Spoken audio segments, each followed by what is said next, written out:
Mga ka-diskarte chicks, may itatanong ako sa inyo at gusto ko maging honest kayo sa sarili nyo ha. Naranasan nyo na ba yung ganito? May maririnig kang paniniwala na kahit parang weird, napapaisip ka pa rin. Ito yung sinasabi nila, kapag ang babae ay may nunal sa harap o sa ilalim ng kanyang ari, honest daw ba siya? Teka lang ha, abang pinapanood mo to ngayon, aminin mo, kahit papaano, napaisip ka rin no? Baka nga totoo. May sense ba yon? Pero eto ang mas importanteng tanong ko sa'yo ngayon. Papasa ka ba sa ganitong klase ng paniniwala? O isa ka sa mga lalaking madaling maniwala sa kahit anong sabi-sabi? Kasi mga ka-diskarte chicks, ang video na to hindi para manlait. Hindi rin para mang-asar, kundi para linawin ang isang bagay na maraming lalaki ang nalilito. Paano ba talaga malalaman kung honest ang isang babae? Hindi haka-haka, hindi pamahiin, hindi katawal, kundi tunay na psychology at real life behavior. Pero bago tayo pumunta doon, gusto ko muna kayong i-set up sa isang senaryo. Isipin mo to, may nakilala kang babae. Maganda, maayos kausap, may chemistry kayo. Yung tipong habang tumatagal ang usapan, napapaisip ka na, uy, mukhang pwede to ah. Pero sa kabilang banda, may konting doubt ka. Mapagkakatiwalaan ba to? Tapos biglang may tropa kang lalapit. Bro, check mo kung may nunal yan sa ganitong part. Honest daw pag ganon. Ngayon, dahil curious ka, napapaisip ka. Shortcut na to ah. Madali kong malalaman kung totoo siya. Pero ka-diskarte chicks, dito nagsisimula ang problema. Real talk. Walang kahit anong scientific study, walang psychology research, walang credible evidence na nagsasabing ang nunal sa kahit anong parte ng katawan ay may connection sa pagiging honest ng isang tao. As in wala. Zero. Kung meron man ipakita nila. Pero hanggang ngayon, wala. Kaya saan galing yan?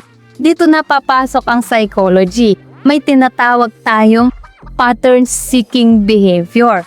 Ibig sabihin, bilang tao, natural sa atin na maghanap ng pattern.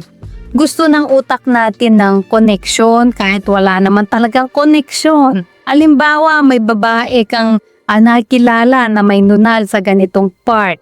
Tapos, naging honest siya sa'yo. Anong mangyayari sa utak mo? Ibig sabihin, pag may nunal dito, honest. Pero ang totoo, isa lang yon, coincidence. At dahil sa paulit-ulit na ganitong experience, nagiging paniniwala. Hanggang maging myth, hanggang akala ng tao, parang totoo na siya. Pero eto pa ang mas malalim. May isa pang psychological bias na tinatawag na confirmation bias.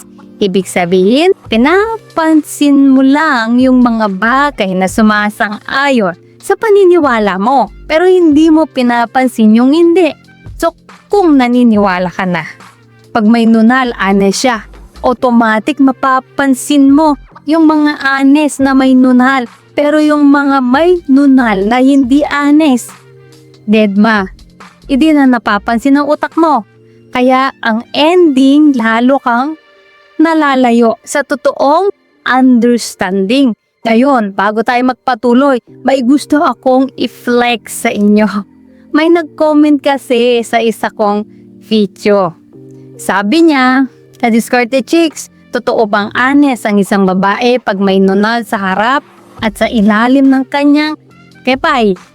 Kaya kung nandito ka ngayon at nakikinig, salamat sa tanong mo, ka-diskarte chicks. Magandang example to kasi marami talagang nalilito sa ganitong paniniwala. At kaya natin siya binabalik ngayon para malinaw sa lahat. Ngayon, balik tayo. Kung hindi sa nunal, saan nga ba talaga nakikita ang honesty ng isang babae? Eto na ang mas importanteng parte ng video. Una, consistency. Pareho ba ang sinasabi niya sa ginagawa niya? Halimbawa, Sinasabi niya ang busy siya, pero lagi active sa ibang bagay. May disconnect. Red flag yon. Pero kung consistent siya, walang sablayang salita at kilos, mas may basihan ng trust. So pangalawa, accountability. Pag nagkamali siya, inaamin ba niya o puro dahilan? Ang honest na tao hindi perfect, pero marunong umako ng responsibilidad. Pangatlo, transparency. Hindi ibig sabihin dapat lahat alam mo. Pero hindi siya palihim. Walang unnecessary secrecy. Walang kakaibang pagtatago ng impormasyon. Pang-apat, emotional stability. Ito medyo mas malalim. May mga taong kapag natatakot sa away o conflict, mas pinipili nilang magsinungaling para umiwas sa gulo. Pero ang emotionally mature na babae, kaya magsabi ng totoo kahit uncomfortable. At panghuli, integrity.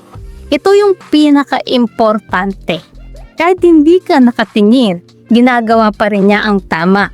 Hindi dahil sa pinapanood siya, kundi dahil yun ang prinsipyo niya. Yan ang tunay na basihan, hindi nunal, hindi katawan, hindi pamahiin.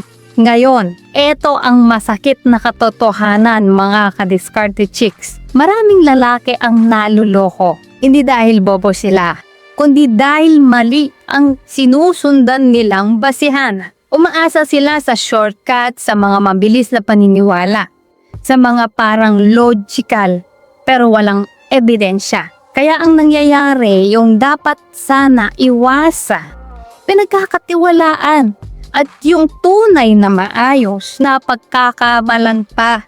Kaya ngayon, gusto kong tanungin ka ng direkta.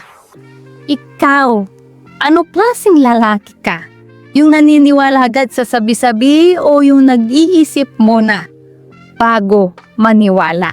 Kasi mga kadiskarte chicks, ang tunay na diskarte sa buhay at sa babae, hindi paghahanap ng sign sa katawan, kundi sa pag-intindi sa behavior at psychology ng tao.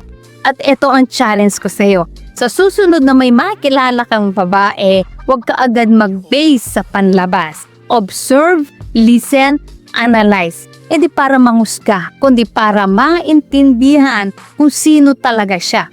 Dahil sa dulo ng araw, ang totoo hindi nakikita sa inyo, kundi sa consistency ng ugali. Kung umaabot ka dito, sa part na to, i-comment mo sa baba, diskarte over myth. Para alam kong hindi ka basa-basa naniniwala sa sabi-sabi. At kung gusto mo pa na ganitong breakdown, i-comment mo lang yung mga tanong mo. Baka next video, ikaw na ang i-feature natin. Like, share at subscribe ka na dahil dito sa Diskarte Chicks, hindi tayo umaasa sa myth. Nag-iisip tayo. So, ayan mga ka-Diskarte Chicks, sana ay may natutunan po kayo sa video natin ngayon. At syempre, bago po tayo matapos, shoutout muna sa ating mga masugid na tagapanood na sina Danny Arcipe watching from Brazil, Ken Stevie watching from Madina, Saudi Arabia, Wilfredo Cabungkal watching from Taguig City, Metro Manila, Jose Magdadaro watching from Cebu City, Danet Malabonga watching from Quezon Province, Jamil Batua watching from Hill Kingdom of Saudi Arabia, Mark Natfang watching from Beringan City, Jose Saucero Jr.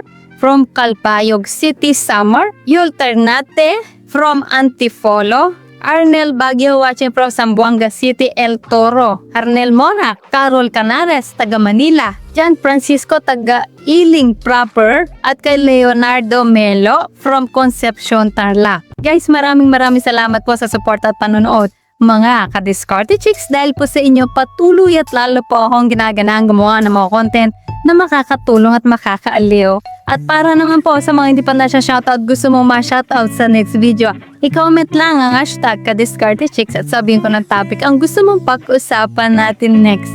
Kung nagustuhan mo ang video na ito, ay huwag kalimutang mag-like, mag-subscribe at i-share ito. So guys, this is Diskarte Chicks, your love mentor na lagi nandito para sa mga diskarteng pag-ibig. Kita-kits sa next video. Maraming salamat sa panonood. Ingat kayo palagi. Let's spread lahat.